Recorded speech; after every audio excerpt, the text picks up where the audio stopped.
An American official just stepped onto Canadian soil and told your business community that Canada's role is to stay quiet and obey Washington. That official was Howard Lutnick, Trump's Commerce Secretary. And he didn't mutter it in private. He declared it publicly. For the United States, it will always be America's auto sector first, everyone else second, not Canada first, not partners first, anyone else, meaning you're irrelevant. Then he pushed even further. He said vehicle manufacturing should move south. Translation: America wants to rip 350,000 Canadian jobs out of your economy and drag them across the border. Ontario Premier Doug Ford labeled it a massive threat. That's political language for, we're being economically colonized and we're too timid to push back. But here's the twist no one expected. While Washington was busy strong-arming Canada's economic future, China walked in offering a $7 billion lifeline. Beijing's ambassador stared into a camera and made the simplest proposal possible. Drop your tariffs on Chinese electric vehicles, and we'll drop our tariffs on your canola instant relief for Canadian farmers. Affordable EVs for Canadian households. And undeniable proof that one superpower is threatening you while the other is actually negotiating. Yet your government is paralyzed because taking China's offer would mean admitting they've been misleading you about who your real adversary is. This isn't a routine trade spat. This is the final test of Canadian sovereignty. And if we fail it, there is no second chance.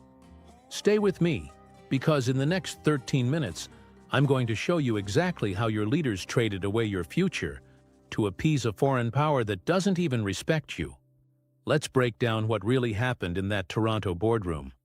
Lutnick didn't fly in for diplomacy. He came to deliver instructions. His message couldn't have been clearer. Canada exists to advance American priorities, full stop. America's auto industry first. You know what that means in everyday language? It means Canadian workers don't matter. Canadian industries are bargaining chips. Canadian prosperity is optional. Doug Ford heard that message behind closed doors. This is a man who will twist himself into a pretzel to avoid conflict. But even he couldn't sugarcoat this one. He admitted you'd only make that declaration if the president personally approved it. This wasn't a random official freelancing. This was official American policy delivered by Trump's chosen enforcer. Think about what they're openly declaring. After decades of integrated supply chains, after NAFTA and USMCA, after Canada rebuilt its economy specifically to align with American production, Washington is announcing that partnership is over. Now it's domination or nothing. 350,000 Canadian auto jobs are in the crosshairs. Families, mortgages, communities built around those plants. All framed as acceptable losses in America's mission to monopolize North American manufacturing. And this comes after Canada has been the most loyal ally imaginable. We followed them into every war, imposed every sanction, adjusted our trade rules to match theirs. And this is the reward for loyalty, threats, and disdain. Now let me expose the scheme that financially gutted Canadian agriculture. In fall 2024, the U.S. slapped 100% tariffs on Chinese EVs because Detroit couldn't keep up. Chinese electric cars were cheaper, superior, and more technologically advanced. Instead of upgrading, America chose to wall off competition. And someone in Ottawa thought it'd be brilliant to copy the same policy. Even though Canada has no domestic EV industry to shield, even though Canadians desperately need affordable vehicles, even though it benefits Canada in zero ways, they did it simply to show loyalty. Tom Mulcair said it perfectly. There was literally no justification other than the Americans wanted us to. None. No logic, no Canadian benefit. Canada imposed 100% tariffs solely to please Washington. And what did we receive in return? Trump joked about turning us into the 51st state. Lutnick threatened our auto sector. And suddenly we faced tariff threats ranging from steel to dairy.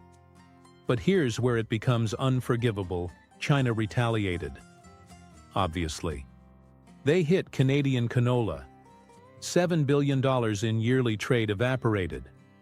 Saskatchewan and Manitoba farmers crushed overnight. So now our farmers are suffering because Ottawa picked a fight with China on America's behalf. Canadian households are paying inflated EV prices. Taxpayers are covering subsidies that wouldn't exist if the government hadn't sabotaged its own economy. And the Americans who demanded this loyalty? They're threatening to strip away our industries anyway. We got played. All of us. Now here's where the story detonates. China's ambassador goes on national television. A reporter asks directly, "Are the tariffs on Canadian agriculture tied to our EV tariffs?" Usually diplomats dodge questions like that. This time, no dance, no ambiguity.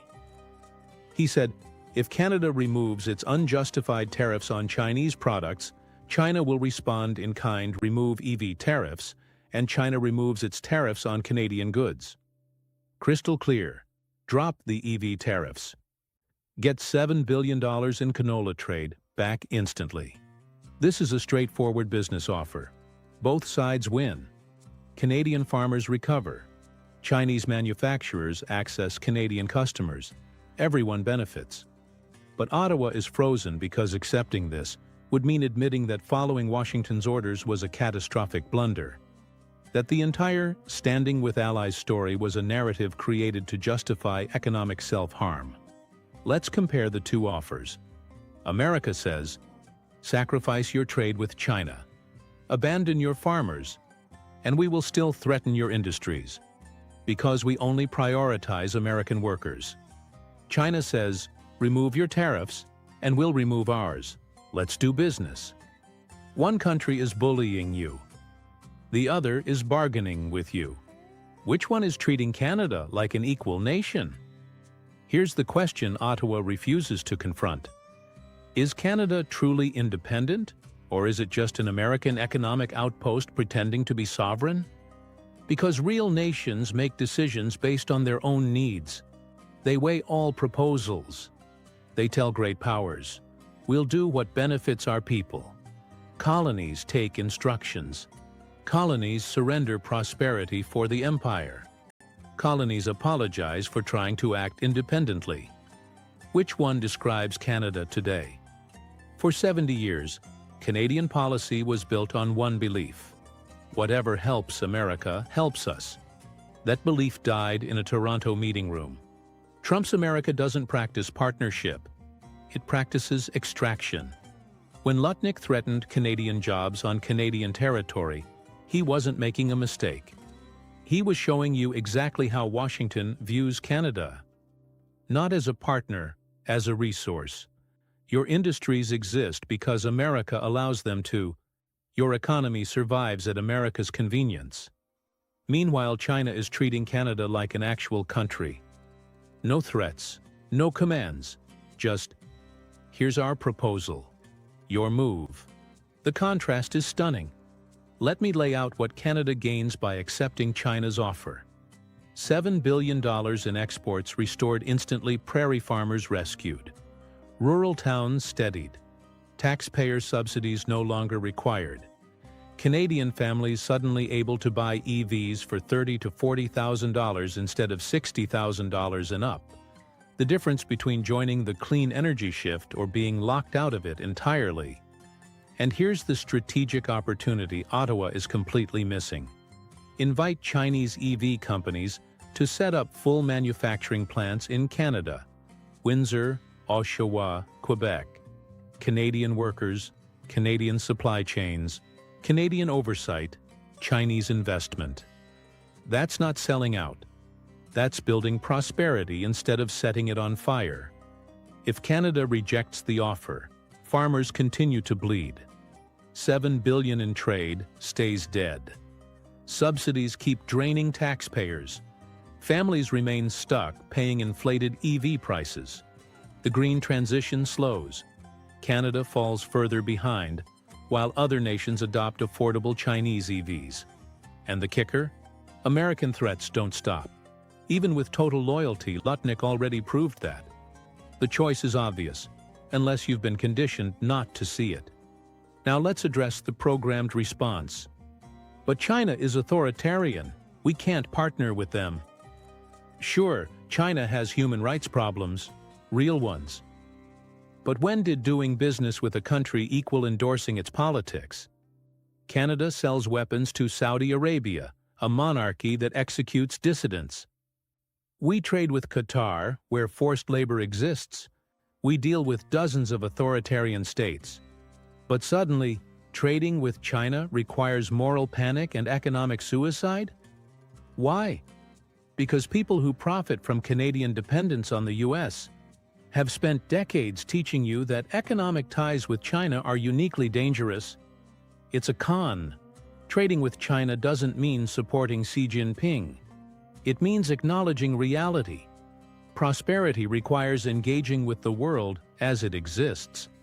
And here's the part that exposes the hypocrisy. The United States, our so-called moral guardian, just threatened to destroy Canadian industries and effectively colonize Canadian economic policy. America is openly hostile to Canadian prosperity.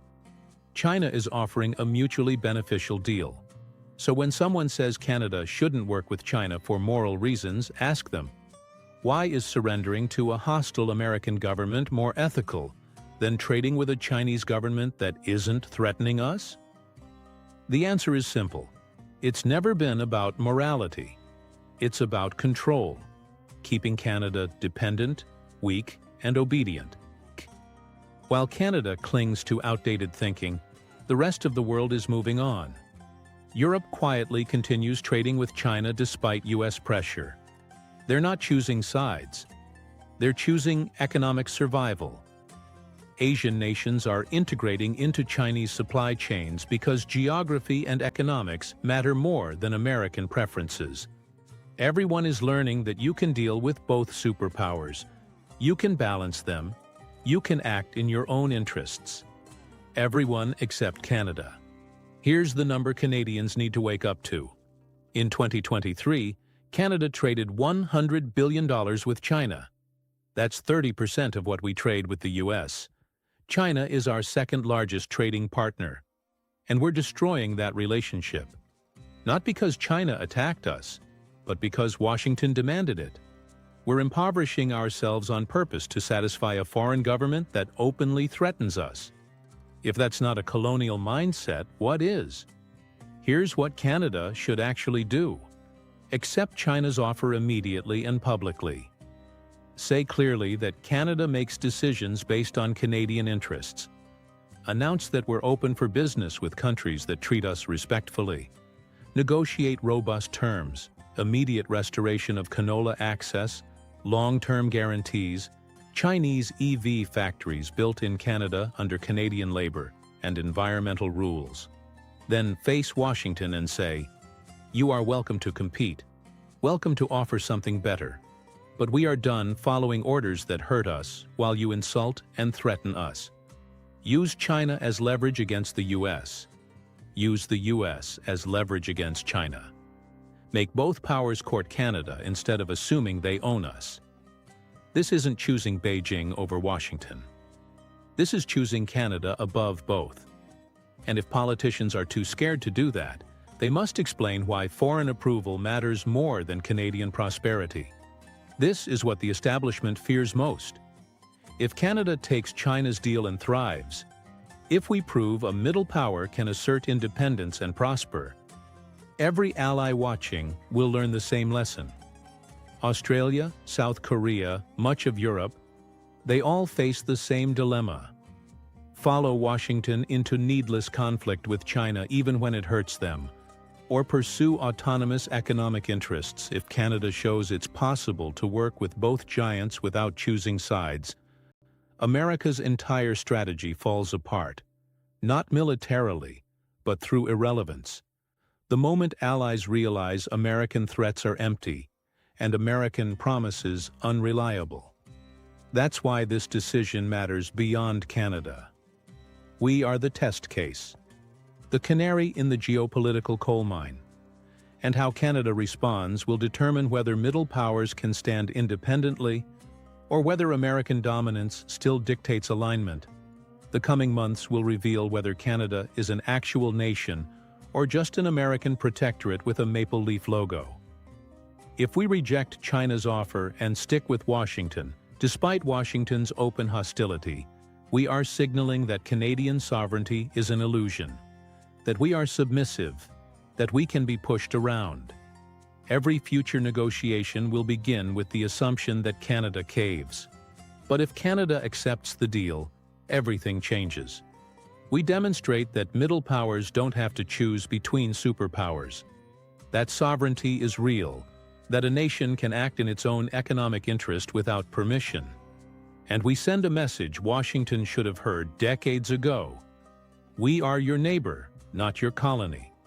If you want great relations, try respect instead of intimidation. So here's what matters now. Comment below. Should Canada take China's offer and finally defend its own interests? Or should we keep obeying Washington even as it undermines us? Share this video. Canadians need to know the truth about who our real friends are and who merely uses us. And if you want part 2, where I reveal exactly which Canadian politicians profit from our dependence on America, hit subscribe, because the establishment is counting on your apathy. They think you won't question them. They think you'll accept whatever they decide. Prove them wrong. This is Canada's final crossroads. The moment we decide whether we are a real country or just American territory with publicly funded healthcare, Ottawa is watching. Washington is watching. Beijing is watching. The question is, are you watching? Because if you're not paying attention, you're about to lose your country without even realizing it. The clock is ticking. The choice is obvious. Take the deal. Save the farmers. Reclaim sovereignty, rebuild prosperity, or stay loyal to a partner that treats you like property.